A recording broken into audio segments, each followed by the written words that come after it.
पूर्व वैमनस्यातून 31 मे 2023 रोजी केदार गँगच्या सदस्यांनी अर्धा शिवाजी पुतळा परिसरात पाठलाग करून प्रकाश बोडके आणि संभाजी फाले या दोघांवर सशस्त्र हल्ला केला होता।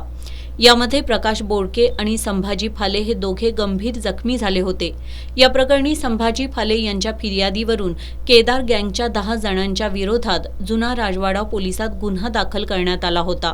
पोलिसांनी यापूर्वी 9 जणांना ताब्यात घेतलं होतं, मात्र यातील राजेश उर्फ राजू मधू बोडेकर हा संशयित गुन्हा घडल्यापासून फरार होता।